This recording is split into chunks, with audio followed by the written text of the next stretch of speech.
What's up, folks? It is Friday Eve, Thursday night for those who like to keep the days of the week. It is episode also 69, and Big Sarge will be joining us here momentarily as he is, of course, coming in at Central Time from Texas time. So I'm pretty sure y'all have he'll be on with us here momentarily. So tonight we'll be talking to him. We'll find out everything, what's going on with his favorite team. Now, obviously not ours because we are Eagles fans, but he'll be giving us a breakdown of what's going on with the Dallas Cowboys. So it'll be interesting to hear what he has to say as far as what comes to Dallas, Dak Prescott, and everything else that's going on with Dallas, along with what goes on in his career and where he is at this point, as he also is the co-host, if I'm saying it correctly, from In the Trenches with ND Kalu on SportsTalk 790 from 11 to 1 Monday through Friday. So it'll be really fun. As soon as Big Sarge signs on here in the green room, we'll be able to bring him live with you guys.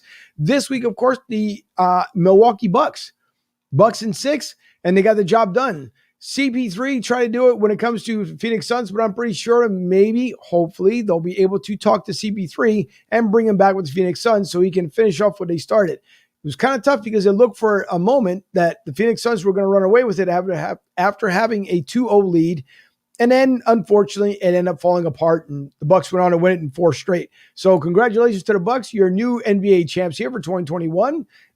Again, baseball is still underway and all the other sports. And Tokyo is going to be quite interesting because apparently COVID is running rampant out there in Tokyo. There's not going to be any kind of closing ceremonies. There's no basically any kind of ceremonies whatsoever. And from what I understand also is that once the players are done doing their competition, they go home from there. So we'll be talking about that with Ryan and Nick.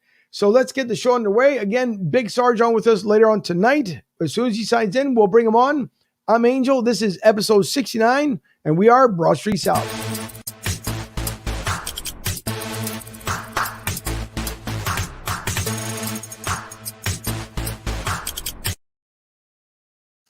All right. And of course, I cannot do this favorite show of mine without my young beat writer, Nick Lisi. Ducky, here he comes.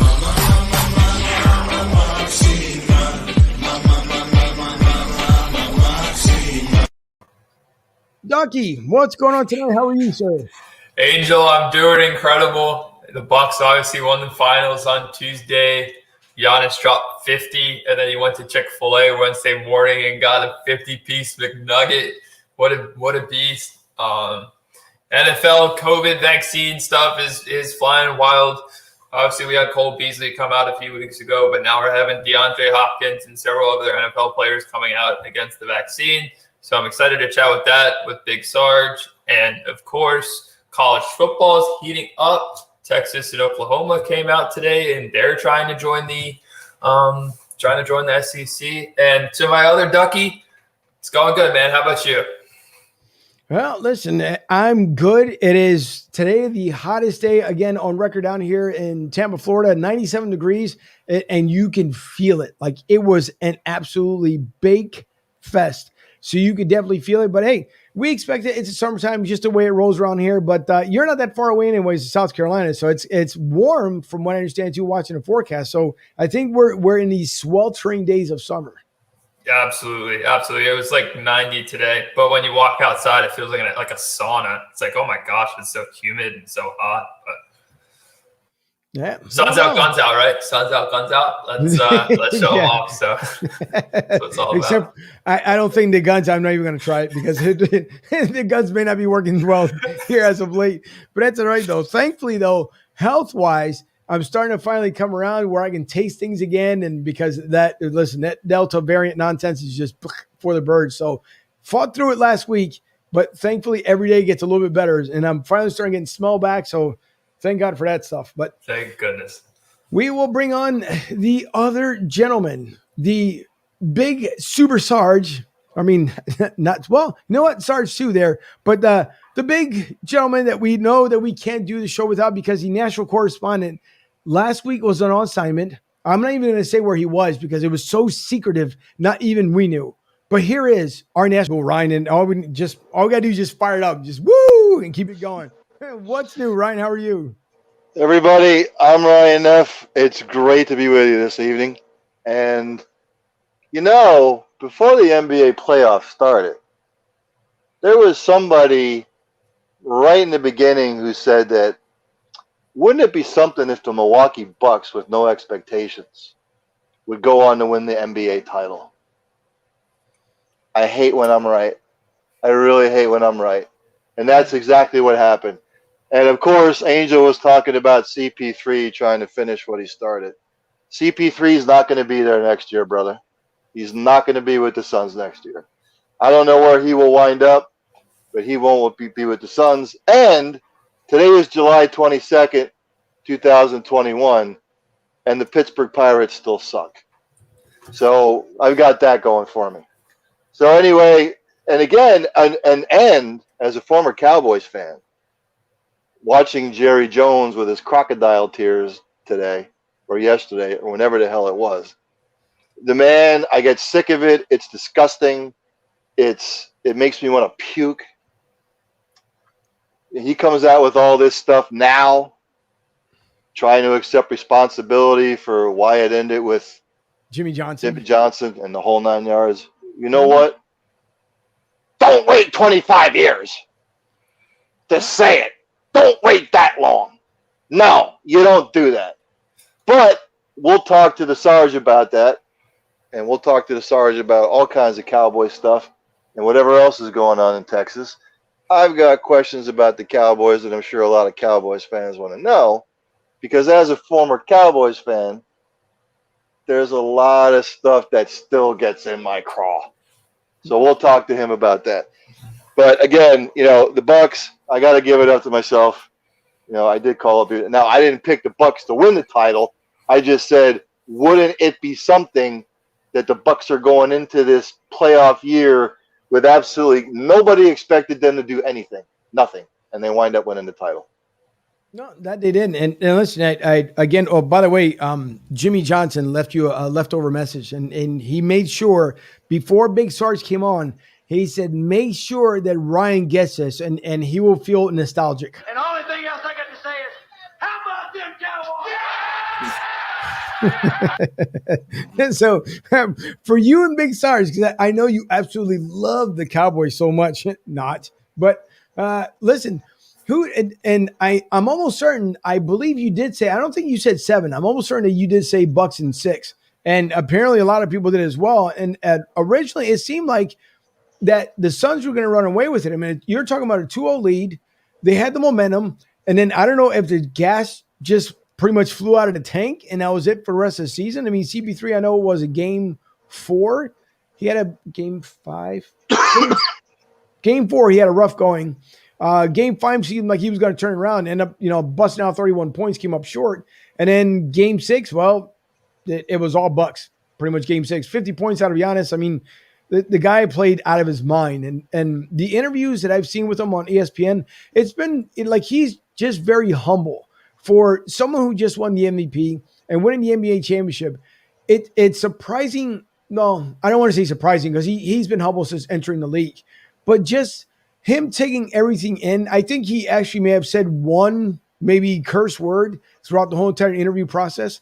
But it's humbling to hear the way he handled things. You talk about the Greek kids because, God, I wish I could remember the lady's name that did the interview with him. But she stated, how would the Greek kids feel at this point? Would they be idolizing what you're doing? And he said, I'm not here to be an idol. I'm just here to do things right. And hopefully if people follow me along the way, that's great. But I'm trying to do the best that I can for Greece and for everyone who's been involved in my life. And I mean, it was so humbling to hear the way he handled himself. And I think it was a 1 hour interview post after all the celebration and everything else, just before they all cut away to do, whatever they do. And I know they still got the parade and stuff coming, but hey, listen, he said he could have, if he wanted to, went to a super team and, taken the easy route. But he says his intentions were to stay with Milwaukee. His intentions are to stay with Milwaukee. Drew Holiday, of course, the former Sixer, he got his ring. And I'm pretty sure they're probably going to make a good push for him to hang around come next year as well. So, listen, you got to take your hats off to the Bucks. They got hot. I know some people were saying that they didn't like the schedule, I guess. They said, well, the Bucks had it easy. Well, I'm sorry, in the NBA, I don't think there's no such thing as easy because teams get hot at the right time, as we saw with the Hawks, that they almost got super hot at the right time, but they fizzled out a little bit. But hey, the Bucks have been hanging in there. They've been trying to make that run, trying to turn that corner. They finally did, and they're NBA champs.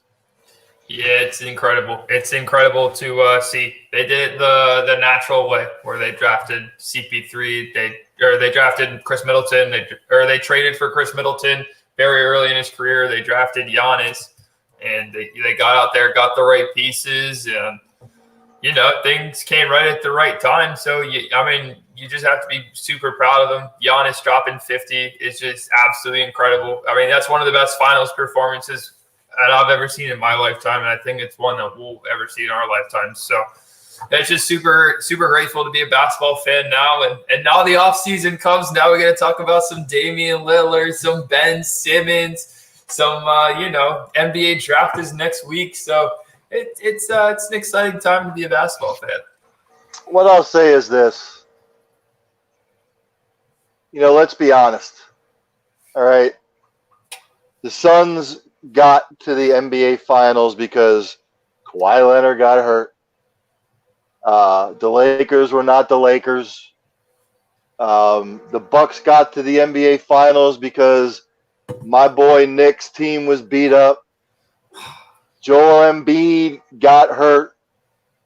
Trae Young got hurt. But the Bucks did beat the Hawks with Giannis out. So it probably really wasn't what the NBA wanted to see a Suns-Bucks final. Mm-hmm. But I would have to admit that even though it was – now Phoenix is a decently big market team, Milwaukee not so much, but it still wound up to be a good series. But they both made it, and I try and use the term luck like loosely, but you can't predict injuries, you can't predict stuff like that. But had things not gone the way they did, do I think the Suns and the Bucks would have been in the final? No. Did Giannis have a hell of a finals? Yes. Did Phoenix have an answer for him? No. But CP3, you could tell throughout the whole series, even the first two games, right, that he had decent games, you could still tell that he just was not himself. And I think that's what bit the Suns in the end, because Devin Booker could only do so much, and DeAndre Ayton could only do so much, and you had to rely on some of the other guys, but CP3 just wasn't himself.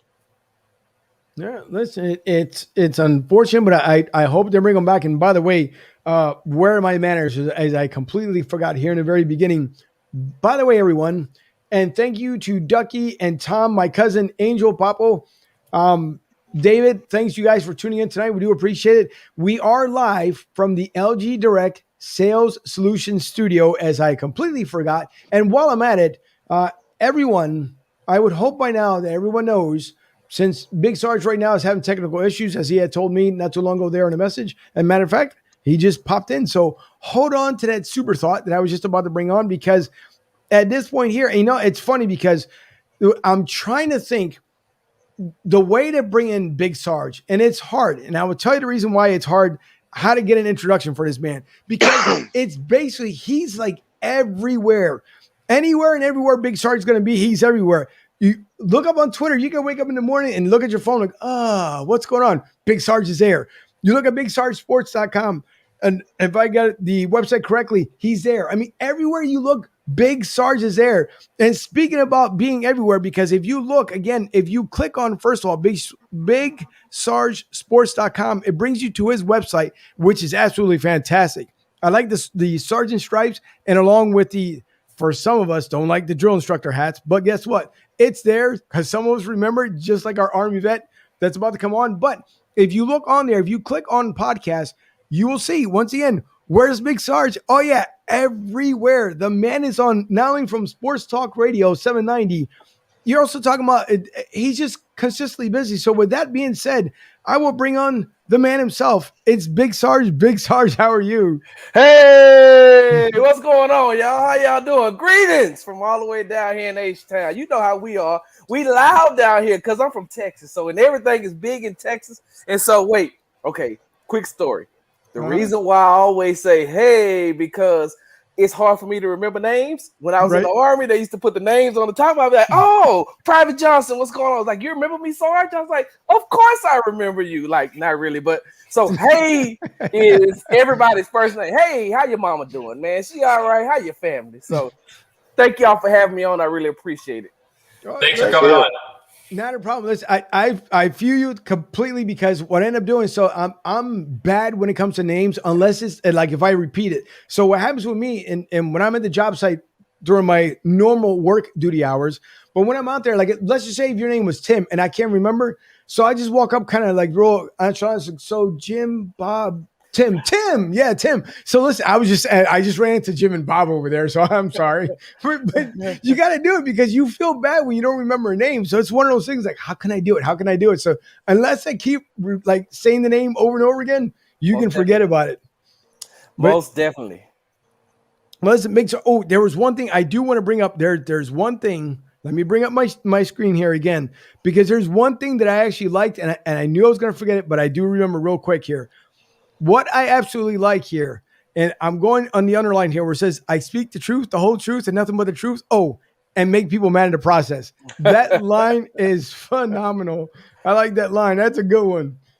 Well, it's because a lot of people don't want the truth. A lot of people want whatever's going to make them feel good. So whatever makes them feel good, that's what they want. Whether it be right, wrong, indifferent. It's like, when you tell it to me, do I feel good? I was like, I can lie to you all day and make you feel good, tell you what you want to hear. But when I tell you the truth, then you get upset. That's why I always tell people too. That's why I always say, like, when it comes to opinions, I'd be like, this is my opinion, not ours. Like, we don't have to share this because it's mine. And I apologize for I'm having some bad internet connection here, so I apologize. But yeah, so I just try to speak the truth and because the truth is something that can't be disputed or argued. So like I said, I apologize for the internet connection. Yeah, no, listen, no problem. It happens. There's nothing, every show as far as going live, just the way it works. It's if you're just home practicing, doing stuff, everything works flawless. Yes. The minute you go live, everything goes haywire. It's the nature of the beast. That's the way it works. Yes. Now, the great thing was, and because, so I have my national correspondent, Ryan, who's directly above me. And then right above him is Nick Lisi, who was my beat writer from Clemson. So we got a sophomore here in the house. Hey! I love it. But he's a sophomore there at Clemson, and so I was fortunate to meet him down at the NFL Experience. So he came on with us, and he's been having nothing but a lot of fun with the rest of us here. And the one guy that's not here that you can't meet tonight is our godfather, Vito Corleone. But he's a little under the weather tonight, so unfortunately he couldn't make it. So hopefully he'll be fine. Oh, and another person I would like to say as well, Miss Sonia from the Tampa Bay Lightning. She's in the hospital. Everyone, I hope that you keep her in our thoughts and prayers because she's fighting a pretty good fight right now. And I know they just celebrated their second Stanley Cup championship. We just interviewed her, actually, Big Sarge, about 2 weeks ago, and then she ends up in the hospital. So don't know exactly what's going on with her, but I know that she's not doing too well. But hopefully, thankfully, and willingly that she's also not on her deathbed. But apparently she's battling something, and it could possibly be the Delta variant. We know that it's going wild and crazy all over the place. So our thoughts and prayers go out to Miss Sonia. But the one thing, what these guys don't know is that ND Kalu had on a show. It's been probably close to almost 2 months now, maybe even a month ago, where he was talking about the Eagles and with Dallas, as you guys are starting to kind of go a little bit on how the NFL was going to come around going into the season. And then you guys end up going to commercial break because someone had stated, not you, but someone had stated that the Eagles were going to have a bad year or some other person called in and they said something about it was going to be like the wins are going to be ridiculous. So I said that Dallas would have as much wins as we were this year because they're pretty much on the same boat that we are. Even though Dallas is always picked and they've been picked for the last 5 seasons to win the division, but we've seen how it's happened with the Cowboys. But that led to obviously you being here today. But not only that, it's been a while for me to be able to try to catch up with the show because I've been so crazy busy. But it's fun to hear you and ND because you guys, it runs so smooth. And the guest you guys had on, the comedian. Billy's Williams. Yep. Yes. Listen, those 3 days, that was gold in radio. Man, that was gold. Because the only thing that kind of upsets me a little bit, and I guess selfishly speaking, because you guys are on for 2 hours, and I wish you guys, I know Sean has been on for a while, and he comes on for 4 hours from 6 to 10, and then you guys come in right behind him. But it'd be nice for you guys to extend that additional hour if you guys if you could. But I know the station handles things a little bit differently. But it's because there's so many shows that you guys have so much information and you try to cram it into those 2 hours that it's like you're left with wanting more, which is a good thing because that means that someone tunes in the very next day. Yeah. But with the comedian, those 3 days, you guys were just straight on fire because it was absolutely fantastic. So I wanted to tell you that now you're here live. Thank you. I appreciate that. You missed the show with Sean Jones then when him and I went back and forth about James Harden and KD and things like that. That was a good one too. That was a 2-day battle with Sean. Sean did not want to get rid of, like he did not want to lose, but he's a lawyer. And I'm saying to myself, okay, I get it. I know that you were one of the best to ever play the game of football, but I'm not backing down from you, even though you're 6'7" and I'm looking up to you. I'm not going to bow down. I couldn't lose that fight. And so, but wait a minute, you mentioned the Cowboys. So wait, hold on. I got to do a wardrobe change. Hold on. Oh boy. Oh boy. Okay. I'm ready. And you know what? I will say this. First of all, you all have got one of to me, and this is just to me, and don't get me wrong, I may be a little biased because he's from Houston. I may be a little biased because I watched him play at Alabama. I may be a little biased because I watched him play at Oklahoma. And I may be a little biased because his uncle and I went to the same school together. We're part of the same fraternity. So I've been watching him for a very long time. But I told you I was going to drop my hot take. I want to go ahead and get this thing started. Okay. I believe that if Jalen Hurts, that's if he stays, if you all don't trade him away, like some people are trying to say, but if he stays and they surround him with some good players, he'll have a better career than Donovan McNabb did with the Eagles. Now, listen, I will agree 1,000%. I will agree. That's pretty bold right there. Yeah. No, but listen, I will agree. 4 games. Hey! Oh, and by the way, as the former Cowboy there, Ryan, Jimmy Johnson, since he knew you were coming on tonight, he had a message for him and for you there tonight. And the only thing else I got to say is, how about them Cowboys? So Jimmy wanted to make sure that he got that out there. But no, listen, I know there's a lot of people in Philly, don't get me wrong, that love Donovan McNabb. I think basically he came up short. Great guy, don't get me wrong. Personally, it is humongous heart.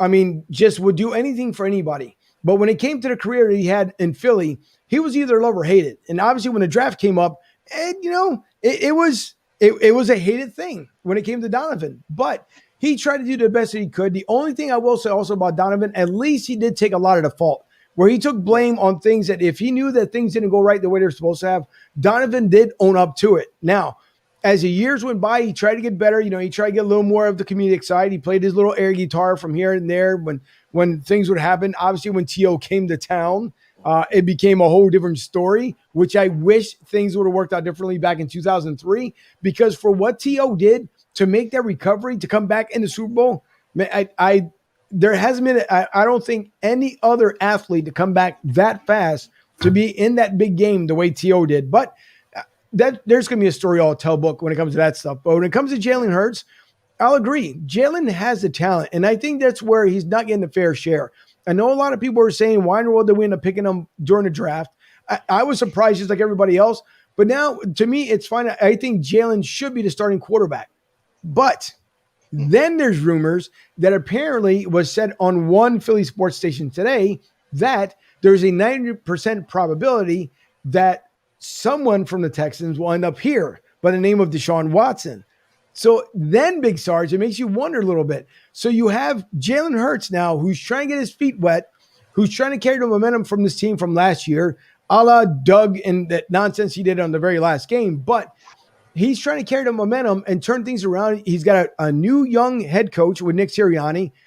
But now if you decide you want to bring Deshaun Watson in here, it's almost one of those things like, okay, so we were supposed to believe in Jalen, but do we not believe in Jalen enough that we want to make now Deshaun the starting quarterback? So I don't know how much you've heard down there in Texas, and we'll still get to your Cowboys because there's a lot to talk about when it comes to the Cowboys. But I don't know if you guys have heard much of anything else as far as him possibly coming to Philly. So what's the take down there? So I will get a better sense starting next week when I'll get a better sense when the Texans start training camp on next week. I think they start on the 28th. And so I'll be out there every day covering and being able to talk to a couple of more people. But here's the thing. So when it comes to Deshaun Watson is a winner. He wants to win. He always wants to win. And with the Texans organization, he was giving his all. But then it just seemed like they weren't committed to winning. And from his point of view, they weren't committed to winning. And the way that things started to transpire with the upper management, that's why he wanted out. So when that happened, he has that no trade clause. So now you have to look at it like this. And I'm going to ask you guys input. When you look at the Philadelphia Eagles and when you look at the Miami Dolphins, who has the better talent? Who has the better? Well, I'll put it like this: Who do you think is going to be better within the next 3 years? Because that's going to tell a lot when it comes to Deshaun Watson. Deshaun Watson wants out, from what I'm being told. He wants out, but he doesn't want out bad enough to just say trade me here, and I'll say okay. Because that no trade clause, everybody is saying how the Texans have the leverage, but he has leverage as well with that no trade clause, and so. I haven't heard anything. As a matter of fact, I heard that he wouldn't mind playing in Philadelphia, but it's still a rebuilding process, and that's still more years added on to him and not being able to win a championship. He doesn't think, well, let me take that back. From what I'm being told, I want to make sure that I say that. I'm not trying to put words in Deshaun Watson's mouth, but from what I've been told, he's really not in the start from the bottom rebuilding phase anymore. Yeah, but Big Sarge, who in the hell is going to take a chance on him after all is said and done with what's going on? Because as far as I was concerned, I thought that had all this stuff not gone on, he probably was going to wind up in Miami because it's a good culture. It's a decently run organization. I think they have the tools in place that would suffice him. I don't see him coming to Philly whatsoever, but I said a couple of months ago, you're just going to have to see how all this plays out. And if it does play out in somewhat of a positive, there are going to be some teams that are probably going to try and take a chance. I just always felt Miami was the best possible place for him before all of this went down. And I say Miami too, because like I said, I like what they have in place and what they're trying to do. And I hope that this doesn't sound wrong, but I have to say it this way. Miami has an African-American head coach. Miami has an African-American general manager. Mm-hmm. Those two factors play a lot into someone who is going through so much like he is right now. It plays a factor into, hey, look, come over here, black man. We know what you're going through. Let us talk to you. Their head coach has that. Was it Brian Flores, if I'm not mistaken? Yep. Correct. Yep. He also has that pedigree coming from the New England Patriots. He also has a way that he's doing it about himself. Now, I love the fact that he brought some of the Patriot way, but he's doing it his own way. And so, that's someone that can say, come here, we're going to embrace you. We know it may take you some time to even get back on the field. We understand that. But let us help you repair your image, because that is the whole thing that's going to have to take place when it comes to Deshaun Watson. His image has to be repaired. And so with that being said, I feel like Miami is the only place for him to go, and the only place where they have enough in place where they can wait on him. Because I think that, how can I put this? I think that Deshaun is going to be suspended for like 8 games. Well, what is it? 9 games. And then he's going to appeal that down and have to serve like 5. And then he'll be able to be, traded or would have already been traded and be able to play this season. I'm a firm believer that he will be able to play this season. But he has to find some way to repair that image. And for a lot of people down here, let me put it like this. I have the opportunity and the pleasure to sit, in a studio Monday, Wednesday, and Friday for 2 hours a day with a former NFL player. I get a chance to talk to former NFL players, but I'm talking about ND Kalu. And shout out to ND because ND's my friend away from the studio as well. But ND and I was talking before one of the shows, and I asked him about that, and he said, the thing with Deshaun Watson is his talent is going to overcome anything that he's going through right now, especially because it's not a criminal case.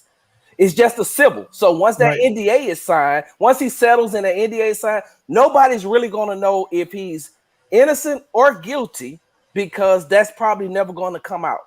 And so now he'll just be tried by the court of public opinion. But what ND said was because he's so talented, that's going to be able to have some team willing to take a chance on him. Not saying they're going to excuse what they believe of what he done, but they're going to take a chance on him because of his talent. Big Sarge, let's talk about another star in the Texas area, Zeke Elliott. What are your expectations for Zeke coming into this year? Is he going to bounce back, or is he going to fumble 6 times like he did last year? First of all, Zeke is back to crop top status, okay? I don't know if you've seen Zeke's body lately. He's been putting it all over IG, but he's back to crop top status. I mean, like right under the breast now. It used to hang like mid-drip in the stomach, but now he's all, pretty soon it's just going to be all the way up here, right? But yes, I think that having Dak back and having a CeeDee Lamb having another year up under his belt, having Amari Cooper, like they have the talent on the offense. And what a lot of people fail to realize is that on last year, they were missing like 3/4 of their line. They suffered a lot of injuries. 2 players didn't play for the entire year. And so you're talking about your 2 tackles. And so with that being said, of course, Zeke's going to come back. They're going to open up those holes, and Dak is going to have a spectacular year. Dak may win MVP. I know I sound like Skip Bayless right now, but no. But Zeke is going to do real about 1,500 yards. I feel like this year. Big Sarge, don't get me started on the Dallas Cowboys because I grew up a Cowboys fan, and I had to ditch them like 5 years ago because I'll tell you why. And I've told the story time and time again on this show. Until Jerry Jones is gone, Cowboys fans are going to suffer. I don't care what anybody says. And all that crap today or yesterday, or whatever the hell it was, the crocodile tears, I screwed this up, I effed this up with Jimmy Johnson, blah, blah, blah, blah, blah, blah. Why come out now 25 years later and say it? I've said this before, Big Sarge, and I've said it on the show many times. Since the Cowboys last made the Super Bowl from the NFC, there's only 3 other teams that have not made it. Detroit, Minnesota, and Washington. That's it. That's what the Cowboys have been relegated to. And I've looked into the camera and I said, Jerry, if you're listening, you always say that you care about what the fans think and X, Y, and Z. If you do, sell it to somebody that'll bring it back to prominence. Please sell the team so they can bring it back to prominence. Because until then, Big Sarge, it's just always, it's like being in a casino and you pull the lever and it goes 7. Oh. Well, I'll tell you this. 2017, I was the first time because I've been a Cowboys fan since I was knee high to a duck butt. Right, I'm about to be 50 years old in January. So ever since I want to say about 1975, I was 3. I kind of knew then, but I've been a Dallas Cowboy fan since 1975. Right. And there's only one time that I've ever thought about not being a Cowboy fan ever again. And that was when they cut T.O. When they cut T.O., I had a show at the time I went on air, and for the first hour and a half, I went ballistic because there was no reason for them to do that. So that's as close as I've come. Now, I do feel your pain, but here is where it gets tricky. It isn't Jerry so much anymore. It's Steven. Steven is following in his dad's footsteps, and he's a little bit more ruthless than Jerry. Jerry's getting old now, so Jerry's trying to make amends because he's trying to get to heaven.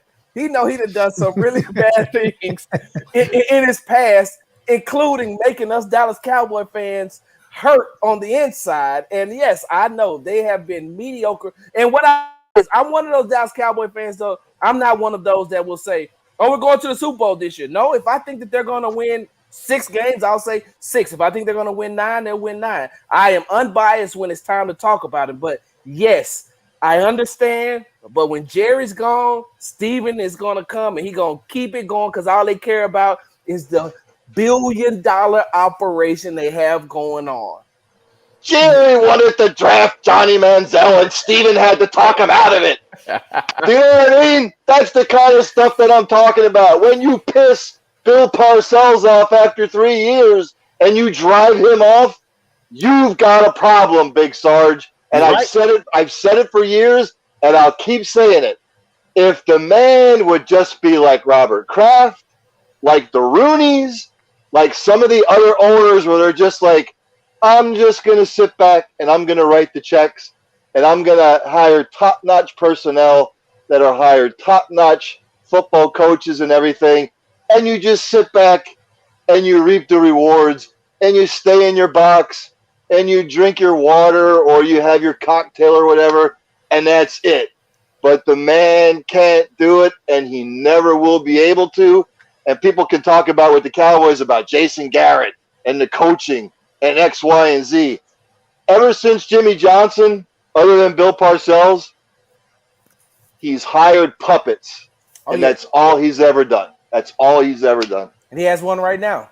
I am not a firm believer in Mike McCarthy at all. I'm not either.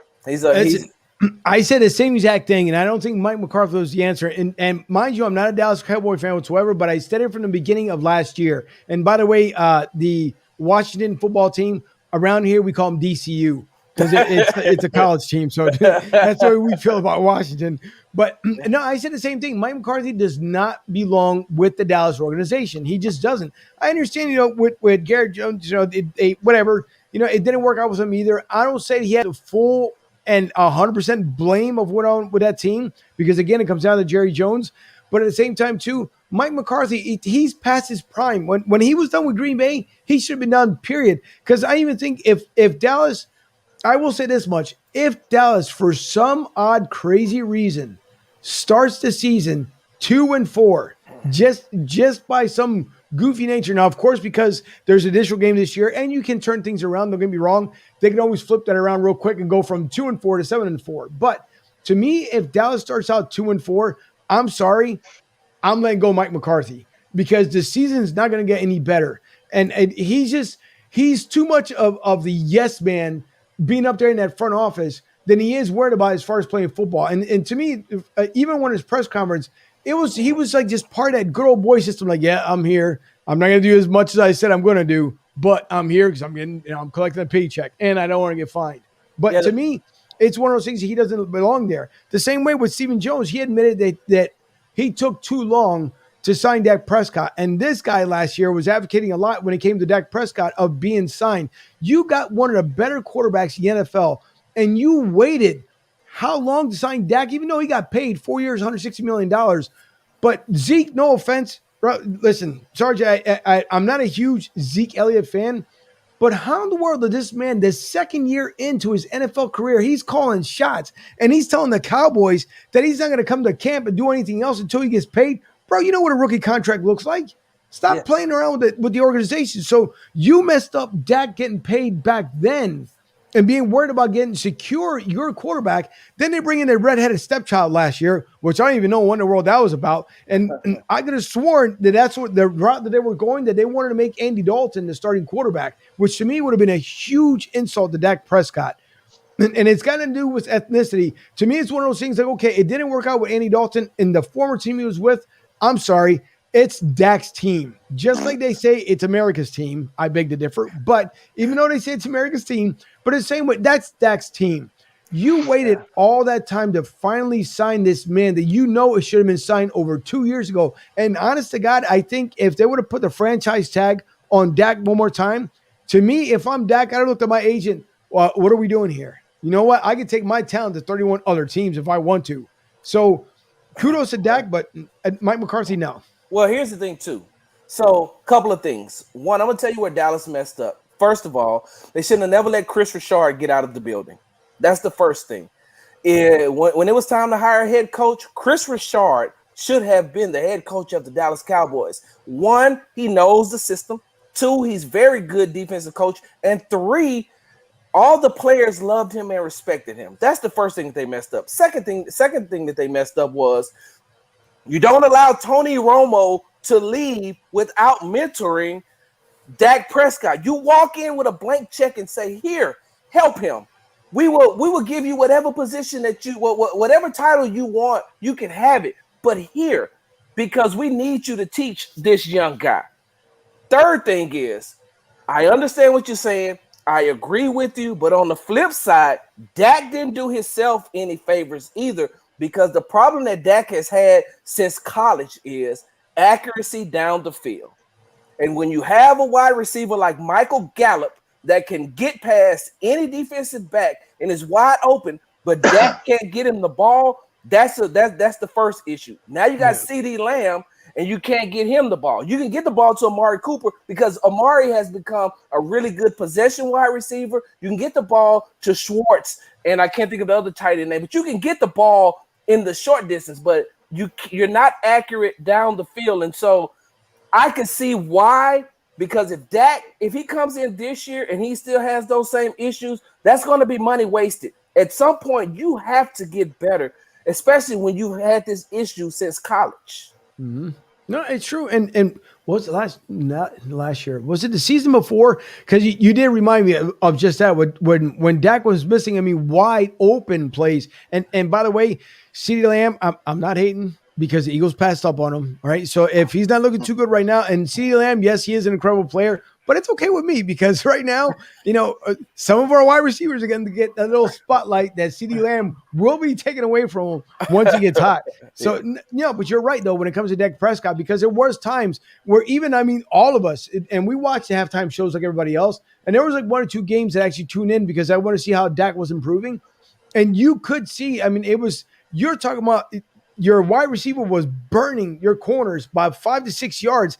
And at one point, I believe that Gallup had one of the safeties almost like a 10-yard distance, and Dak overthrew the pass where he was, I believe all he had was a 20-yard walk into the end zone. So you are right, and hopefully Dak will get better for that. And I guess, for the Eagles fans, I shouldn't be advocating too much when it comes here to Dak, but to me, the Seattle game as well. I don't know if you remember that the Seattle game when they lost. Dak rolled out, made the great play, rolled out, and all Dak had to do was take off, get out of bounds, and then live to fight another day. What does Dak do? Roll out, throws a pass into double coverage.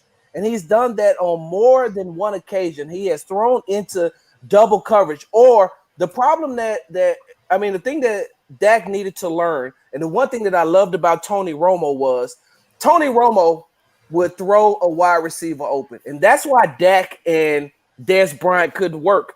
Because Dak has to see you open. Like, he drops back, he's like, I got to see you wide open. Whereas Tony Romo would throw. He would drop back. He's like, okay, I know that Dez is going to be over there hand wrestling with one of the defensive backs. He's going to be over there, so I'm not worried about that. I'm going to drop back, and I'm going to wait. And now I'm going to throw to a spot. And when he throws to that spot, by that time, Dez has finished beating up on the defensive back. He comes, and he breaks right open where the ball's going to be. Dak's issue is he can't throw a lot of people open, and that's what's one of the hindrances of the Dallas Cowboys offense. Well, let's shift to some basketball. You watched the NBA Finals on Tuesday. Giannis dropped 50. I know you had a little opinion on Chris Paul that I didn't think I necessarily agreed with, but just talk about the finals. Talk about your reaction and the draft next week. I know you're in Houston. You're a Rockets Guy, are you excited to see who they take on next Thursday? I am, but hold on. Can I ask you what you disagree with me about Chris Paul? Yeah, you said it would impact his legacy. I think it truly doesn't. I think that Chris Paul is still great no matter what. I don't think this finals makes him worse off than he was a year ago or 2 years ago.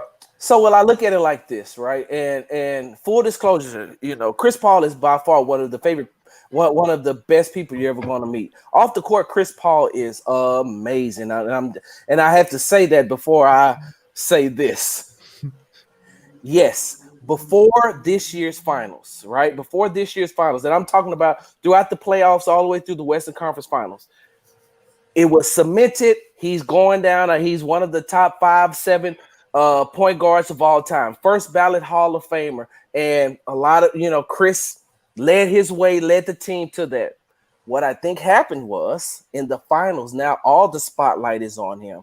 Not everybody was watching the Western Conference Finals. Not everybody's watching the semifinals in the Western Conference, but now everybody's eyes are locked on to the finals. In the first 2 games, he shined. In the last 4 games, he became the mark, meaning that they were looking for him on defense. Middleton was looking for him. Drew Holiday was looking for him. Bobby Portis, anybody who touched the ball was looking for him, right? And then on offense, what did they do? Hey, we have a big, strong guard in Drew Holiday. Chris Paul is a little bit older. He cannot beat Father Time. In the first 2 games, they gave him free range of motion to bring the ball up. In games 3 through 6, no more. They started to pressure him, and that caused a lot of the rift in the Phoenix Suns offense. That even caused DeAndre Ayton not to be able to play as well. And so when I say that it messes up his legacy, here you are, you finally made it. This is your opportunity to show what who you are, and to cement your spot as one of the top 5 point guards of all time. And I feel like he dropped the ball. I feel like Devin Booker did what he was supposed to do. Ayton he's young, he's going to learn. But Chris Paul is the veteran. He was supposed to be able to take it up another notch. Well, let me come back at you with this. So Chris Paul had the shoulder injury round 1. He had COVID in the conference finals, and in the finals, the Bucks, they played him poorly those first 2 games, but in Drew Holiday's guarding you, he's arguably the best defensive point guard in the league. I personally think with Chris Paul, I think he'll go down as an insane competitor. He'll go down as an elite leader, and I truly think the reason why Chris Paul never will win a championship is just the talent was just never there at the right time, and his competition was too good. But let me ask you this. Ryan thinks Chris Paul is no longer going to play for the Phoenix Suns next year. He's got a $44 million player option. You think Chris Paul comes back to Phoenix next year and tries to run it back with this group? If I'm Phoenix, I don't want Chris Paul back. And I'm a Chris Paul fan, but that is a lot of money to spend on a guy who that finals is probably be the last final he ever makes. And Chris Paul is ring hunting. He wants a ring. And listen, I totally get it. He wants a ring. So he's going to go. But he also likes money too. If I'm Phoenix, I don't bring him back. And that's just entirely too much money, especially when you got other players that's about to come up. I think they got to pay Miles Bridges, if I'm not mistaken. Yeah, they got to pay Bridges. They got to pay Ayton. Yes. And so are you going to put all your eggs in one basket and hope that Chris Paul gets you there? Or are you going to say, hey, look, we got a nice foundation. We got a really good coach. We got a up-and-coming rising star in Devin Booker. Then they can go ahead. Now, you asked me about the Rockets. Let me say that real quick. I am excited for the Rockets because Coach Silas is – I feel like Coach Silas deserves the chance to show the NBA and the world how great of a coach he is. I think that he is a really good coach to go through the adversity that they went through last year, started out the year, losing Russell Westbrook. They then ended up before the season even started, he was without like 4 players because of COVID. And then you lose James Harden. And then you have a plethora of injuries to the point where sometimes you didn't even know if the Rockets were going to have enough players to even play a game. Sometimes you're like, are they going to forfeit tonight because they don't have enough players? And so even through all of that, they kept competing. I did not see the Rockets give up in any game. Even when they were being blown out, those young guys were still playing. So I think that coming back with a healthy team and getting a person. So I truly believe that they're going to get Cade Cunningham. I think they'll trade up? No. They're not going to have to trade up because I don't think if Detroit takes Cade Cunningham, that's just because they don't want anybody else to have them. I think that Detroit will be better off with Green, and I think that they think that too, but they can't show their hand just yet. So I don't think that they're going to take Cade Cunningham. That's just me. But if they do, then the Rockets will get, Jalen Green, and put him right there with KPJ, Kevin Martin Jr., with Jay Sean Tate, Christian Wood. The Rockets are in the perfect position to just say, hey, look, we're going to stay right here. If you want to make a trade with us, then we'll make a trade with you all, but we're going to have to benefit. They're in the perfect spot. Big Sarge, I'll say this. Somebody did pick the Bucks in 6 before the series started, and that would be me right here, number one. Number two, when it comes to CP3, look, CP3 was not himself. You could tell. He had a fantastic first 2 games, but even in those 2 games, you could tell he was not himself. Now, the one thing I did say to one of my friends after the first 2 games, I said, you know what? If I'm Budenholzer, I'm just going to let Devin Booker go off, and I'm going to concentrate on everybody else. And what do you think they did? Booker was going off. Devin was going off. But they concentrated on not letting Ayton go off, not letting Crowder get now Crowder got some open threes, don't get me wrong. He's going to get open threes. But they hounded Chris Paul as well. And it worked. Did I think that they were going to win 4 straight to win the series 4-2? I did call it in 6. But did I think that they were going to win 4 straight after they lost the first 2? No. So we've got to give credit to Budenholzer and the Bucks coaching staff for and I even say that about the Sixers sometimes. I'm just like, just let Embiid go off for the Sixers and concentrate on everybody else not going off. So, but with CP3, he was not himself, and you could tell. You must have read my timeline on Twitter because what you just said about Embiid is the exact same thing I said yesterday. I said, hey, we're going to give Giannis all the praise in the world, but a healthy Embiid, he could do exactly what Giannis and first of all, get rid of Ben Simmons. If you get Ben Simmons away and keep him healthy, the 76ers are in the Eastern Conference Finals going 7-game with the Nets, and may the best team win. Like, I am a Joel Embiid fan. And one thing I like about Joel Embiid, offensively and defensively, I like the way he plays, but he's real. When they went on a winning streak after they played the Rockets, they were on a winning streak of 7-8 games, if I'm not mistaken. And he came out, he's like, the winning streak is great. He said, but we're playing against a lot of teams who are not going to make the playoffs or have a lot of injuries. So we don't really know where we are yet until we can play some of the better teams. And so, yes, you've been reading my timeline, or I've been using the Wi-Fi from your brain for me. Listen, whichever way, I mean, it's good enough anyways. But and by the way, if everybody's just tuning in tonight, first of all, we're live here from the LG Direct Sales Solutions Studio, and we're here tonight with Big Sarge Media LLC, Big Sarge Sports. I tell you, Big Sarge is everywhere. That's why he's Big Sarge, because he's just everywhere. Also from In the Trenches with ND Kalu. If you guys get a chance to listen to the show on Sports Talk 790, you say it was 3 days a week? I thought you guys were in on 5.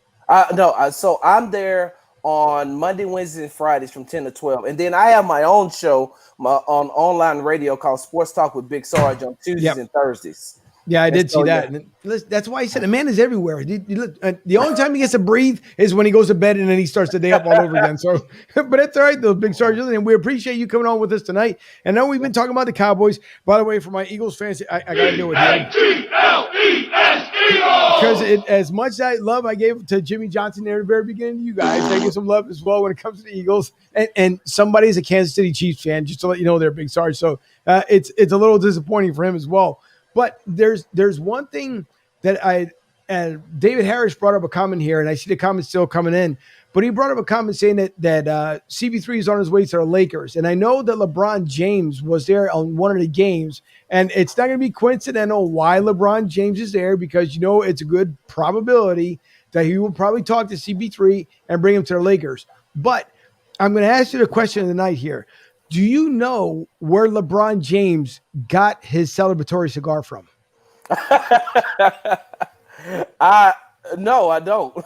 Well, I'll tell you exactly where he got it from. He got it from Goose's Monte Cristo Lounge and Tobacconist out there in Limerick, Pennsylvania. That's exactly where he got his cigar from. And not only that, but he's got fine vapes, all kinds of stuff. You guys visit cigargoose.com. You'll get the same championship cigar that LeBron James ended up getting. So just put it out there. But that's our good friend Goose. And there's a picture I'm going to bring up later on because he built this studio and it's amazing. And I want to make sure the pictures go out there. And if you guys are looking to rent a studio for your podcast, maybe for a main event or something else, make sure you go on Facebook, Goose's Monte Cristo Lounge with Tobacconist, and look at the Facebook feed. You guys end up seeing the studio that Robert put together and with Goose. And it is absolutely beautiful. So if you guys need some studio time, reach out on Facebook, get in contact with Goose, and let him know that I sent you, and he'll make things happen. So it's a beautiful studio those guys put together. We will be there September 12th. And Big Sarge, if you feel like coming September 12th, I know Dallas will be playing, but I'm just saying, you want to make the trip out there to Philly, we'll show you some love out there as well. So if you want to come join us September 12th, you got to open an invite. Well, I got to look at, my other job is, covering the Texans. So now I have to base my schedule off of when are the Texans playing, where they're playing and things like that. Because, I travel with them, not with them per se, but I travel to cover them as well. So I had to look at the schedule. But I wouldn't mind making it to Philly, for a game. But, man, listen, didn't y'all boo and throw stuff at Santa Claus? So many years ago, we took care of that business many years ago.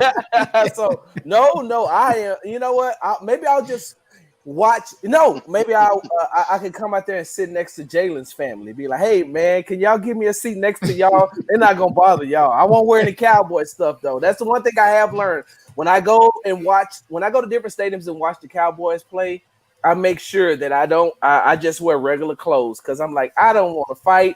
I'm old. You hit me, I'm going to fall down, and I'm going to show up in court every time. I'm pressing charges. I ain't going to even fight back. I'm just going to show up in court every time. And every time it's going to be a neck brace, an arm wrap, a cane, a wheelchair, full body cast. There's a jail cell at the link, so we can take care of business all in one shop. just real quick, Angel, Big Sarge, if I can get serious for a moment about the Texans. Do you think when they got rid of DeAndre Hopkins that was the nail in the coffin? For the team? Just for him to sit back and say, yeah, I signed this contract, but I did not expect some of this stuff that's going on right now. And it just almost seemed like when they got rid of Hopkins, he was just like, man, I do not want to really be around here anymore. And then at the end of the season, when J.J. Watt, when they when they called J.J. Watt saying, man, I'm sorry, man, I'm really sorry. It just seemed like that's the sense that I got from DeAndre Hopkins or from Deshaun Watson. When they got rid of Hopkins, he was almost like, man, I did not expect any of this.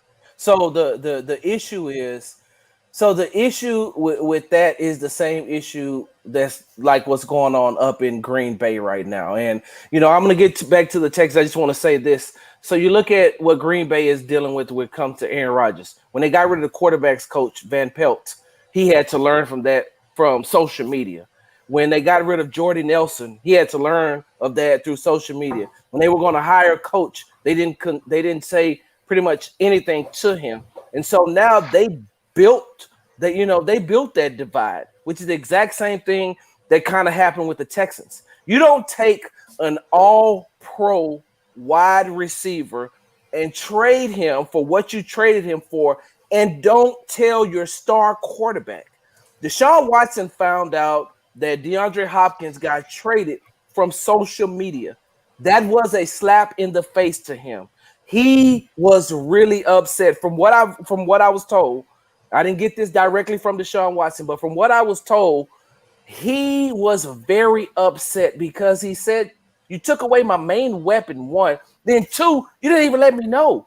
If you all were even thinking about trading him, how come you all didn't come to me and say, hey, look, we're just letting you know up front, you're going to have to readjust because we're going to get rid of DeAndre Hopkins. And so with that being said, yes, that was some of the downfall because once they got rid of D-Hop, that kind of put a separation between a lot of people. And that started to nobody wants to have to keep looking over their shoulder, wondering if they're about to get fired. Nobody wants to look over their shoulder and wonder if they're about to get traded.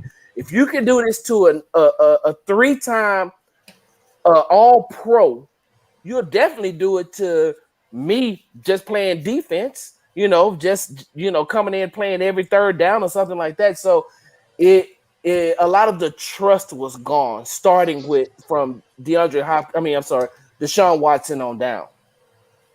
Right. And you're absolutely right when it comes to that stuff. I mean, it's just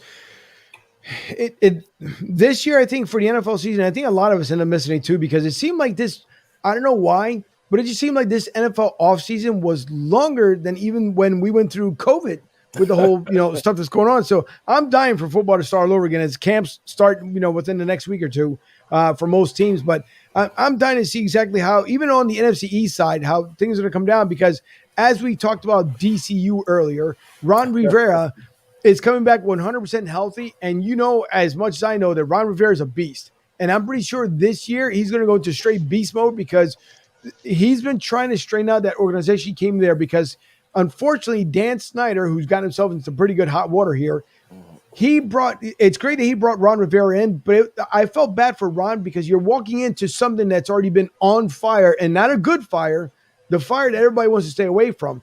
But Ron did the best he possibly could.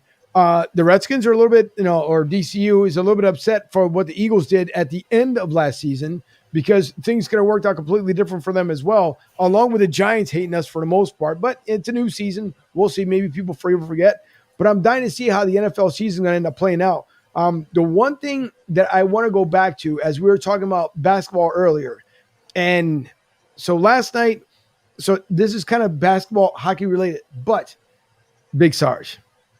Last night, of course, the Seattle Krakens, which to me it's a crazy hockey name as is. And they showed who they got in the expansion draft, but I could not believe what my eyes were seeing across the stage when these two came. Oh my Bro, God. what in the world happened there? Because it was like, okay, I get Payton, don't get me wrong, but Kemp? What in God's creation happened there? Because he came across the seriously, Kemp? Wait, put that picture back up. You can't miss it, bro. He's right there. Gosh. He got into an extra small shirt. I don't know what the organization was thinking. They gave 300. Yeah, listen, he's a couple basketball sizes is what he is at this point. But good Lord, man, when it came on, I seriously did one of these numbers. Like, nah, sure it wasn't Johnny Kemp. I talked about that earlier today on my show too. I was like, why would they do him like that, or why would he do himself like that, and why would Gary Payton do it? Like that's not a friend. A friend would be like, no, he could have just put the shirt over his shoulder. You ever been somewhere they give you a t-shirt, you'd be like, I can't fit this. Let me just go ahead and throw it on my shoulder, and I'm gonna give it away to somebody else. Oh, that was horrible. Sean Kemp has a lot of kids too, right? Oh yeah. And I'm saying, are you about to have another one? And so, anyway, look, he's got like 45 or something like that now. I know this is a family-friendly show, but I have to say this. I don't know if you all have ever heard that running joke about what the women who he used to sleep with used to do. Uh-oh. They would put the condom next to the bed and have him sign it because they knew he wasn't going to use it.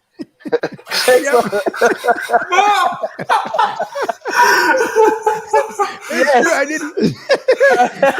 I did hear about that one before, but no, it is exactly true. Listen, the man, first of all, he's broke from child support for all them years. Yes. It's like, what were you thinking? And then you're gonna have another one. It's like, what's that one show where they have? It was the family. I think they're in the Midwest. What was it, like 18 plus or something like that? Some to the nature. I think it's one on A&E or something like that. John and K plus 8. I don't know. Yeah. One of those, I don't know. One of those. He could just hit up Bobby Bonilla. Yeah, and collect $1 million for the rest of his life for the most part. But Exactly. I mean, you're right though, Gary Payton. I mean, they could have gave the man a hockey jersey for the love of God. I mean, you gave him your baby brother's T-shirt, and then he threw it on. Or a zoot. They could have put him in a zoot suit. It would have been better. Yes, I'm sorry. I'm trying to get Exactly. some light in here. There we go. Dave's got a funny comment. He says Kemp had too many Happy Meals, which is true.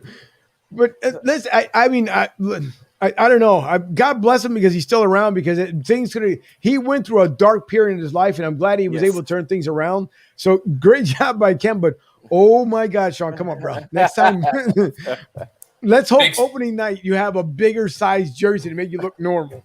Exactly. That's all I'm going to say about that. But Big Sarge, I also want to ask you too, because now everybody knows that a particular player in Portland wants out of Portland.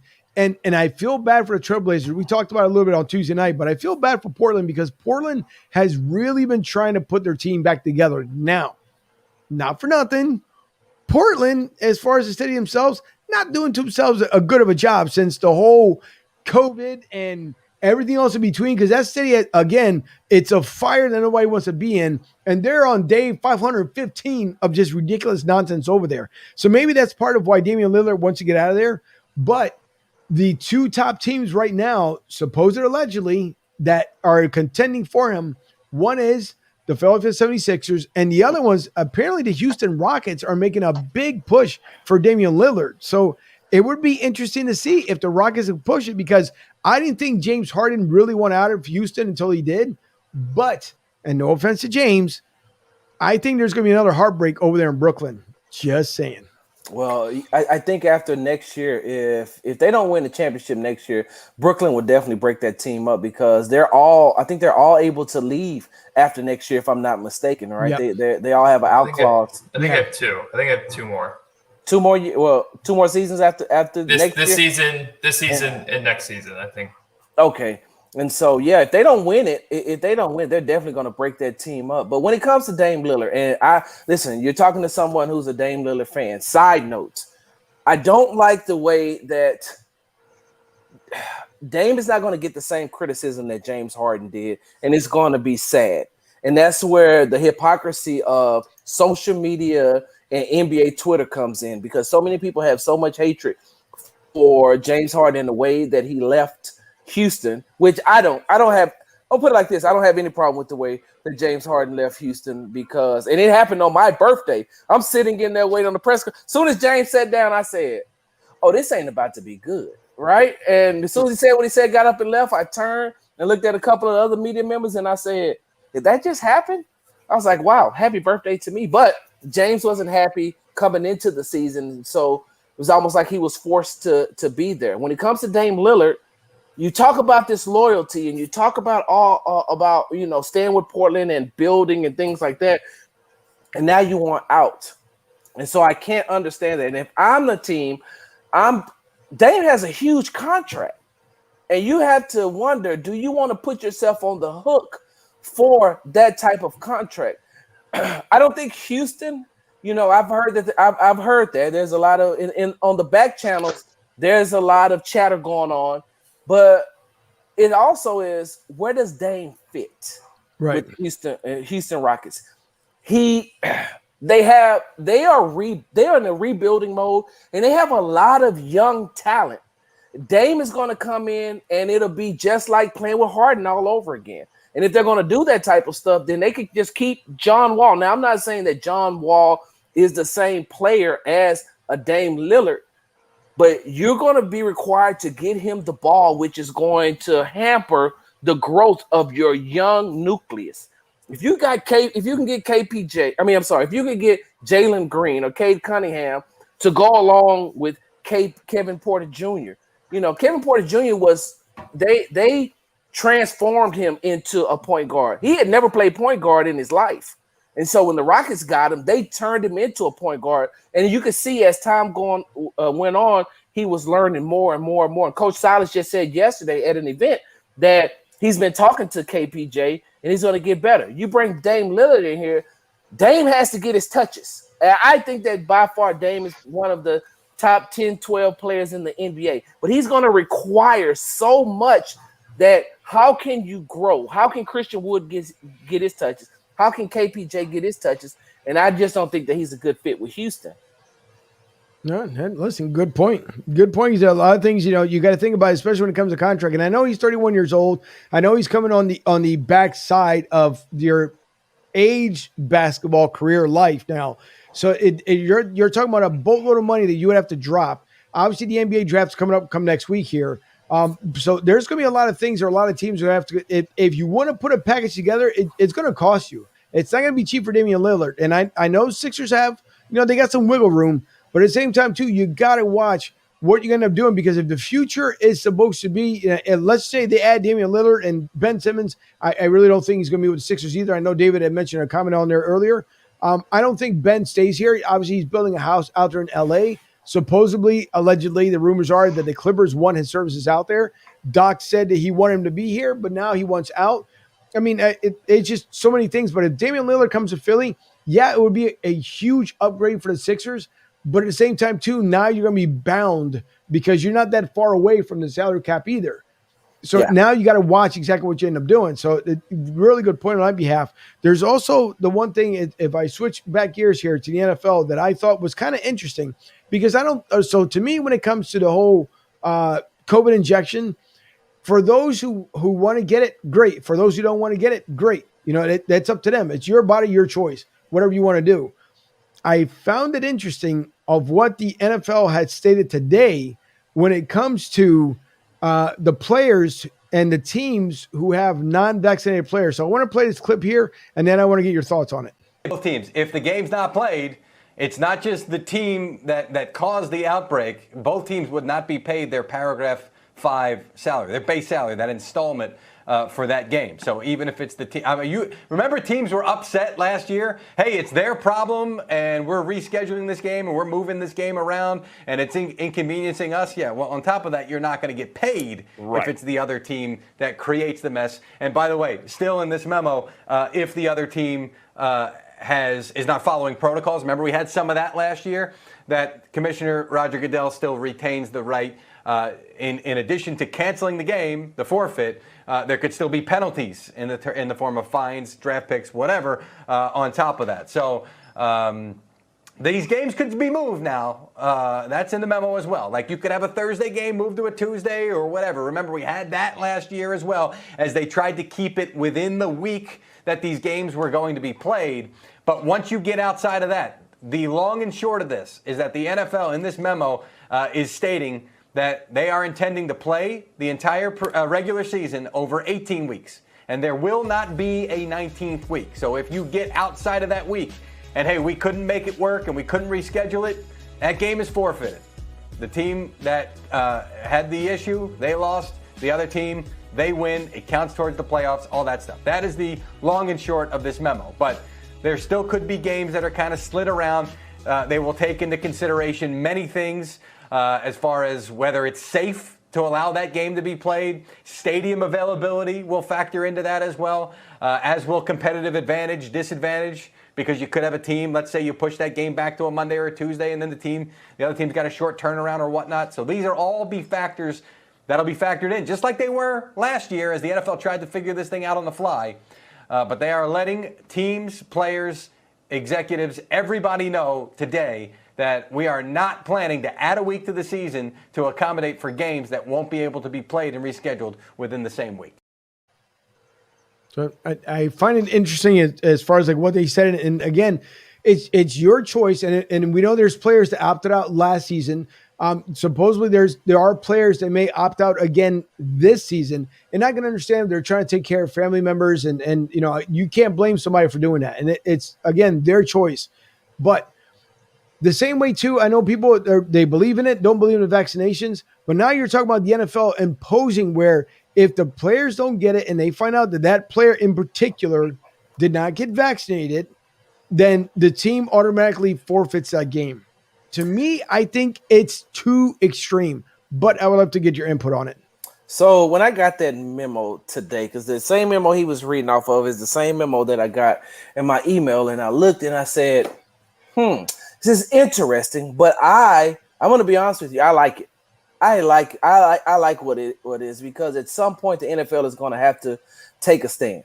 At some point, the commissioner has to say, look, something has to be done here. And I think that going that extreme route, if you're the player or the players who causes your team to miss out on the playoffs because you didn't want to go get vaccinated and there was no way to reschedule that game and they got forfeited, when there was no way to replay that game, nowhere. And now we miss out by one game because of that. Now that's a lot of the onus goes on to the players. And I like that. So what he's doing is, to me, what the commissioner is doing is putting the ball back into the court of not only the players, but now as a coach, now as a general manager, as everybody in that organization, you're going to have to say, and I get it, they're going to come up against the players union is going to step in at some point and say, okay, we're just going to have to go ahead and go to battle with the NFL. But I don't think that they have a leg to stand on, because the team is the employer. The NFL is the employer and the players are the employee. I'm not one of those people that's like, shut up and catch, or shut up and run, or shut up and tackle. I'm not one of those type of people. But by the same token, what I am is one of those people that, well, if you're going to work for this company, I'm not forcing you to be an NFL player. If you don't want to be an NFL player, you don't have to be an NFL player. But if you're going to play in the NFL, if you're going to play for my team, this is what's going to have to happen. I seen earlier today that DeAndre Hopkins, speaking of DeAndre Hopkins, he said that, he insinuated that he would retire before getting the vaccine. And he said, my girlfriend's brother is in the military. He took the shot. He got the vaccine shot. And then all of a sudden he started having heart trouble. So I tweeted at him, hey, your girlfriend's brother got way more stuff on the inside of him injected from the Army than a vaccine. Because when I was in basic training, they poked me in the arm so much. Do you think I had time to be like, well, wait a minute, what are you putting into me? It's nope, move out, soldier. Yep. In the line. When we got ready to go down range, when we was on our way to Afghanistan, you go and you get these shots. You don't have a clue what they are. They don't tell you what they are. They just say you need these shots in order to go down range. I couldn't say, no, I don't want this shot. I'm thinking they're like, oh, you don't want it? Oh, don't worry, you're about to go do some jail time then. Or you're about to go do, not jail time. You're going to do some time over here, but you're going to get this shot because you're going to go. So with that being said, I told Deion, I tweeted at him that may have the vaccine may have stirred up something else that had been sitting in his body for a long time ago. My last meal before I went to Afghanistan was crab legs. My late wife, God rest her soul, made some of the best crab legs. When I came back from Afghanistan, I am now currently allergic to shellfish. Now, don't know what happened. I got back, tried to eat crab legs 2 times, almost died. And I was like, oh, that's it. Can't. Know what I found out? One of those shots that they gave me messed with my system. So as I digress, I am all for what the NFL is doing. And I think that, him discipline, Roger Goodell disciplining the teams and making them financially responsible. Because when you look at it, I also today I looked at it from a fan standpoint. If I have tickets to see the Cowboys and the Eagles play in Philly, right? On Sunday, and the game gets canceled and rescheduled to Tuesday, I'm in Texas. I can't take that time off again to fly there to try to go to the game. Or, you can say my ticket will be good for the game on Tuesday, but what about my airfare? What about my hotel? What about my rental car? What about all the other factors that go into that? When you are that selfish to not get this and cause your team not to play, you got to look at it from a fan standpoint too, because for some fans, that may be the only game that they're able to come to or bring their child to. And now that game is going to be played on a Tuesday or Wednesday. And now you're just like, well, I'll get the money back from the ticket, but what about all the other money I spent? Yeah, that's true. And by the way, I do remember those injections way too well because before we went to the desert, here come the double guns and pew, and like what the hell was that? Then not only do you get the needles, then they give you the here come. What am I taking these for? So you won't get malaria in the desert? Huh? Okay. So yeah, from one vet to the other. First of all, thank you for your service to our country, and then thank you for trust yours me. as well. You're welcome. But I remember that just like it happened yesterday. So I'm right there with you. The one thing before I end up ending the show here, I like the fact that every week every morning between obviously Shaw and Salisbury in the morning, and then when you guys follow up when it comes to the Houston Astros, I love how people still go on the fact about the whole, here you go, how the whole thing goes down when people like to say, as far as when it comes to, oh, here come the cheaters again. People try to do the trash can thing because they missed out during COVID because there were no fans. So all the fans missed out from doing the trash cans on the whole 9 yards. But look at Houston once again, because it was just a mere, 2 months ago, I want to say, Big Sarge, where Houston was on the downward spiral of their season. And then it was like night to day, you guys came out with, I want to say it was like a Wednesday. They had gone on their losing streak, and then the win streak happened. And now you look at Houston. Obviously, Houston keeps going on that up cycle. And being 2017 champs, that's where they should go back to where they were beforehand. So I heard the series when the Dodgers came into town. They didn't turn out to be too good for that series, although we can't stand the Dodgers either here in Philly, so it makes no difference. But I wish the outcome would have been better for the Astros when the Dodgers came into town, because a lot of hype between the pitchers, everything that went on in Houston. But I think now Houston is pretty much telling everybody, listen, say what you want to say. But right now we're looking like we could be, one, the American League champs, and two, oh, by the way, World Series champs again. So it's amazing to me. It's amazing to me when it comes down to the Astros, because, I mean, listen, they could have taken a whole different direction on the way the whole supposed cheat thing came down. But I do like the bounce back, the way the Astros are doing it, and how the fans shows up in numbers, even if it's a loss, because every team, you're not going to be able to win every night. But I like the way the fan reaction has been too, basically telling everyone in the baseball god world, say again what you want, but look who's on top. You know what? It's like this. Fans they're copycats. I'll put it like this. They're booing Yordan Alvarez. He wasn't even with the team in 2017. They're booing him. They're booing Altuve, who had nothing to do with the cheating scandal. He had nothing to do with it. And they boo him everywhere he goes and say, F Altuve. Oh, no, he came out. Major League Baseball said, hey, Altuve didn't. Carlos Correa came out and said, Altuve didn't do it. He's like, hey, look, a lot of us did it. Altuve didn't do it. But here's the funny part about it, right? Let's just use the Dodgers, for example. You're mad at the Astros, right? But you all had home field advantage. Cheating doesn't travel. They beat you in Game 7 in Dodger Stadium, in that god-awful Forsaken Stadium. Dodger Stadium is trash. That's the first thing.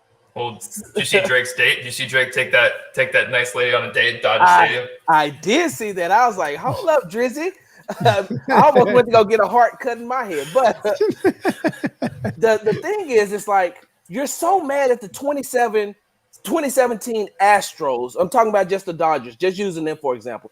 You're so mad at the 2017 Astros because they beat you in the World Series. And the next year, the guy who orchestrated the cheating scandal, the sign-stealing scandal, and two other players come right back and beat you with the same scheme.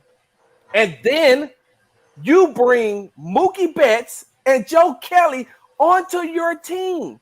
They cheated as well. They came out and said that they were stealing signs as well in 2018. But they don't ever look at that. They don't ever look at that. Another thing is, in 2017, the Astros had the best road record in Major League Baseball. They ain't cheating on the road. In all honesty, I'm still perplexed on the sign-stealing scandal. I'm saying to myself, you all didn't have to do that. I don't know what it was. That's why I'm so glad AJ Hinch is gone, because AJ should have stopped that. He should have let everybody go who was a part of, as far as coaches and stuff like that was concerned. They should have been gone, but he didn't do that. But you think about it, 2017, okay, even if we take that away, They were good in 2018, went to the World Series in 2019, went to Game 7 and almost came back from 3-0 and almost went to the World Series in 2020 during the pandemic year. And now you look at this year. So even if you remove 2017 out of the equation, the Astros are a really good team. And there's so many other players, former players, that have come out and said, man, we've been cheating forever.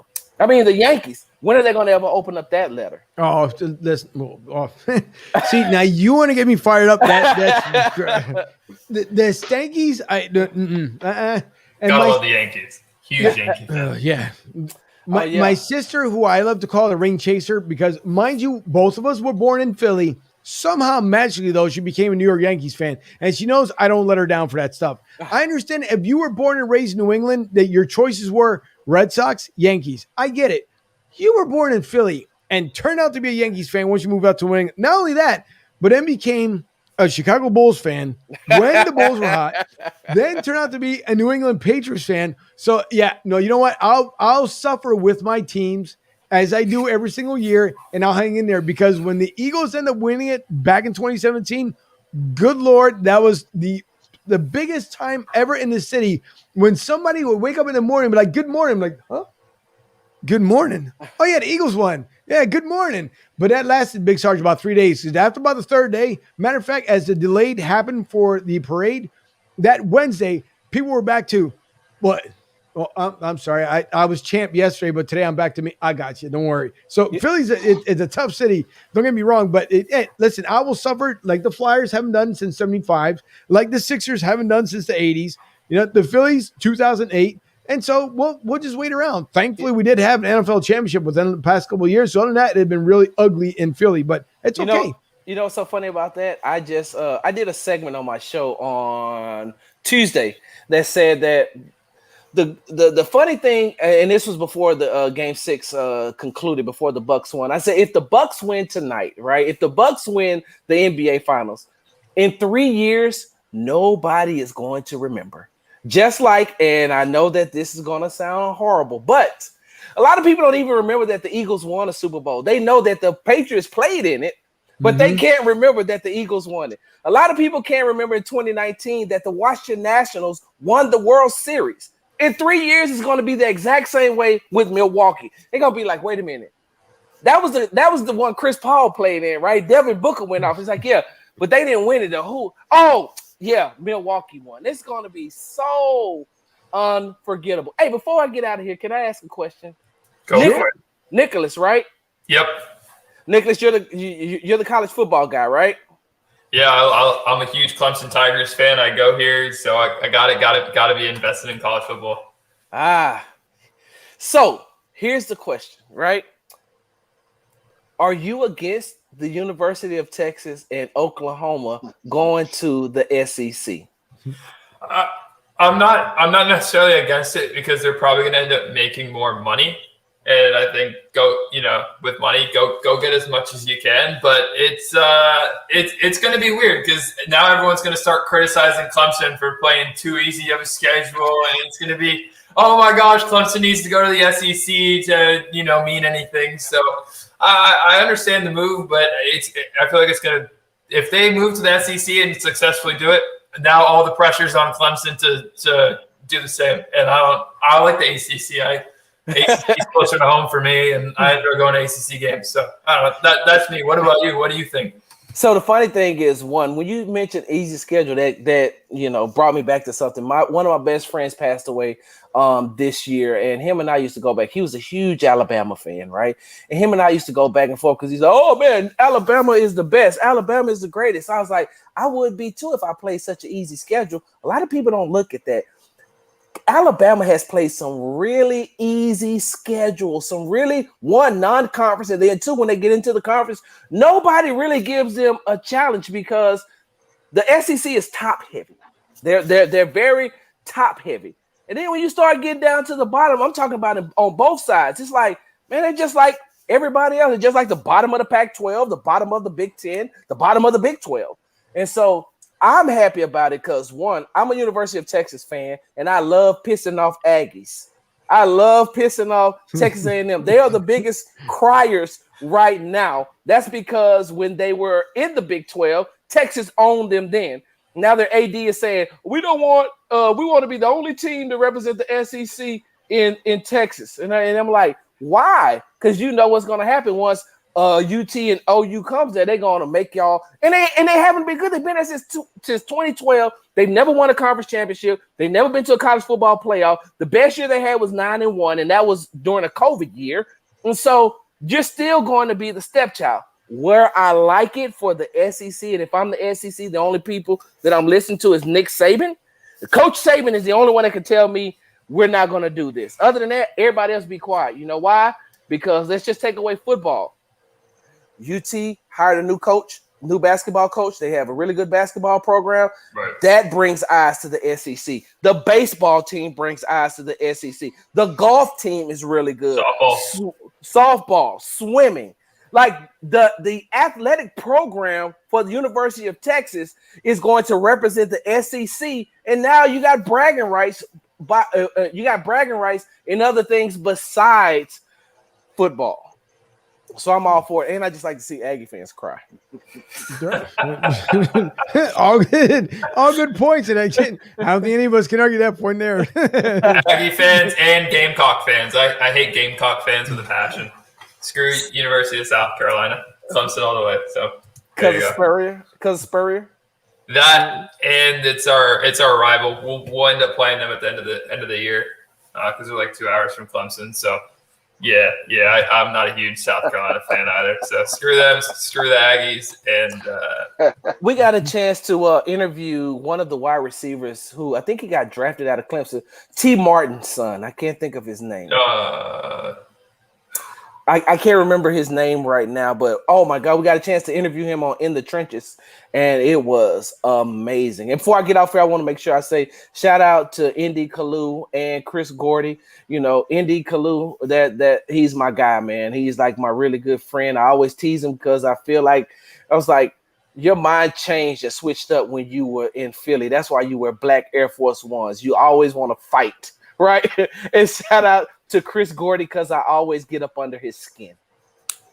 No, listen, I was gonna say it myself here, but you end up taking it. So if you guys want more Big Sarge, I'm telling you, I don't believe me. The man is everywhere. I'm going to start here first. On Twitter, you guys can see Big Sarge Media LLC at Big Sarge Sports. So follow him just like we do. And listen, the tweets, they come. I told you, I think he sleeps, honest to God, for about 5 seconds before he starts up all over again. Because all kinds of stuff goes on. The same way, if you guys end up looking at Big Sarge Sports, and I will come back here so everybody can see the actual homepage on his website. And by the way, Big Sarge, shout out to you because that's a great looking website, man. Hey, thank you. Shout out to my boy Keith. He put that together. Hey, hold on right there. You see that right there where it says Big Sarge interviews? Yep. You know what he's saying right there? What's that? Not Mike Wilbon. Tony Kornheiser is saying Big Sarge. Shout out to Big Sarge, the world's oldest millennial. I'll tell you that story another time. Okay. Oh man. It sounds good to me. But if you guys, again, if you go back here to the top, if you guys go to the podcast, again, the man assistant is busy because you can see Sports Talk with Big Sarge on Anchor FM and that line that I absolutely love where it says, I speak the truth, the whole truth, and nothing but the truth. And I make people mad in the process. That's a great one. And if that isn't enough, hold on, wait, there's more because here he is. Sports Talk with Big Sarge. Tune in live Tuesdays and Thursdays from 1 to 4. I mean, you can't. When do you have time to breathe? That's what I want to know. Because so here's the thing. So full disclosure. One of the reasons why I work so hard and I grind so hard is not for me. It's because I'm trying to reach a certain point to whereas I can help others. I don't care about fame and fortune for myself. The only reason I want fame and fortune is so I can help, people who are grinding like myself, and they need to use me and my name. And I know that they're genuine and they're trying to get on. All they need is a hand. So I keep pushing because I feel like I'm the one that's going to have to walk through the door in order to be like, okay, how much you need to get your podcast off the ground and your studio and your mics and this, that, and other.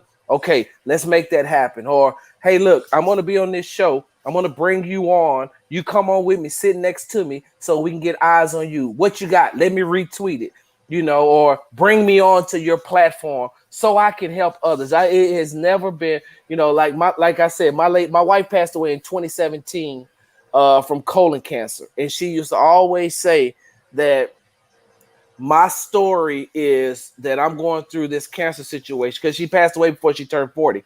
She said, my story is for somebody else. My story is to help someone else. And as believers, we were believers in Christ, and we would say that Christ sacrificed himself for others. And so that's how I look at it. I'm a walking, living sacrifice in order to be able to help somebody else.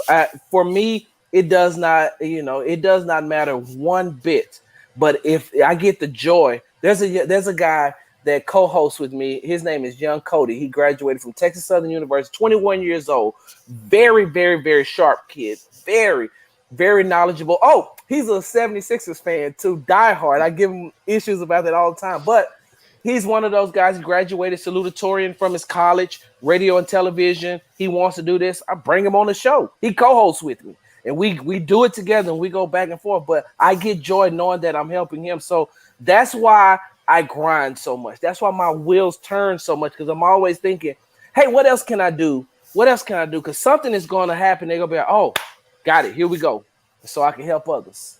No, listen, and I feel you as far as when it comes to Steph, honest to God, because it's the same way here. It started with 12 years in a dream, and thankfully that dream's coming to reality. And because, guys like you, Big Sarge, and Sean Salisbury's been on with us before, Derek Gunn, Tony Bruno. I mean, we've had guys on here that thanks to them that they had the availability at the time to come on with us so they can share in our vision the same way. That's why I brought on Nick Lisi, because, again, even though he's, we do this for free because we don't get paid for this, but we do it because we love it and we have fun. But the same way, if we can help out Nick move on to somewhere big, whether, if it's the Hawks, if it's anywhere where he can get that exposure, where he can see, well, he was on a podcast and we can do something good for him within our company. That's my big goal right now, is to make sure that Nick gets somewhere in his young career as he's in his sophomore year at Clemson, because Ryan and myself were kind of over the hill, but we still love what we do. But even with Nick, I just hope that things come into, oh, you're welcome, that things work out for him, hopefully the way I envision it. Because when I spoke to him just a couple months ago, he came on, and as I told him, none of us get paid for this. We have our sponsors, and the sponsors pays for little things that we need to make the show as far as going. But I'm completely with you, because it starts out with a vision and a dream, and the hopes of that people that you meet and network along the way end up helping you out. And with Goose, and I want to bring back his comment here for a second, because he said, thank you for your service to our country. And Goose has a special partnership with us that we're working side by side, and he's going to be starting his own show here momentarily. But Ryan put that together with Goose. So we're very, very fortunate of where we are right now, and we hope to continue to grow. And those who want to grow with us, it would be an absolute dream. So, and you and I, this won't be the last time, obviously, that we'll end up talking, because can you top episode 69 though? I'm like, this is the perfect for me. I'm like, what? That's my I got it now. And look, when you said sophomore in college, you introduced Ryan, and then you said that I think you said we also have a sophomore. Or you said sophomore, and I was like, wow, Ryan decided to go back to school at a late age, huh? I get it. But let me make this pledge. Let me make this pledge to you all right here, right now. So, like I said, I do my show, Sports Talk with Big Sarge, from 1 to 4 p.m. Every Tuesday and Thursday on Raise the Praise 100. It's an online radio show, right? And I stream it as well. I would like to ask you all, while I'm here, and make this pledge to Nicholas, if he can. Once college football starts, I would like to have you on once a week so we can talk some ACC and talk some college football, but definitely some ACC talk. I want to know where Clemson is headed. I want to know why Dabo Swinney don't want players to get paid, but he's still saying, God bless you. Hey, that was a misquote. So, I'm making that pledge to you. If you have the time, you let me know. I would love to have you on once college football season start. I would love to have you on as an analyst, an ACC analyst, because I got a really good friend that played fullback at Florida State that really doesn't like Clemson. So Big Sarge, thank you so much for that opportunity. We'll definitely have to discuss off air about it, and I'd love to take advantage of that. All right. Thank you all for having me on too. I appreciate it. Thank you. Thank you so much, Big Sarge. Appreciate it. All right. Not a problem whatsoever. And again, everybody, if you didn't get enough, again, Big Sarge Media LLC. Also, again, BigSargeSports.com. In the trenches with ND Kalu, as you mentioned, there's ND himself right there. And if you guys go to Sports Talk 790, again, you'll see the entire lineup of Sports Talk 790. Great radio station out there in the Midwest. And I'm already at work early in the morning, so I get to hear all those fantastic shows leading up even after in the trenches. So big shout out as well over to, like I said, Goose's Tobacconist, because that's the studio that these guys have set up. And again, they did such a fantastic job. And if you guys are looking to rent some studio time, by all means, go to Goose's Monte Cristo Lounge and Tobacconist on Facebook. So you guys reach out to Goose and let him know exactly what's going on and what you need for a special event. Also, TampaJoes.com. Tampa Joe's here at 9316 Anderson Road in Tampa, Florida. You guys want great food, some serious food, and a fun place to go to. Go visit Tampa Joe's, and thanks for everyone on Tampa Joe's Facebook for watching tonight, along with everyone on IGTV. We do appreciate it. And the last one is LG Direct. As we said, the LG Direct Sales Solution Studios. If you guys need payment solutions, credit card terminals, make sure you reach out to Larry Gilman, who's become just a great friend of the show. LGDirect.net for all your credit solutions. And again, Big Sarge, thank you so much for coming on with us. We had so much fun with you. Thank God all the technical stuff got taken out early, so that's a great thing. Just because you're here tonight, one more time, I'll end it with this, even though I have to suck it up for the Eagle fans. And the only thing else I got to say is, how about them Cowboys? So to everyone else tonight, thank you for tuning in. Big Sarge went on there for a second. Everyone, we will see you all live come next week, next Tuesday, 8 o'clock. Everyone, enjoy your weekend.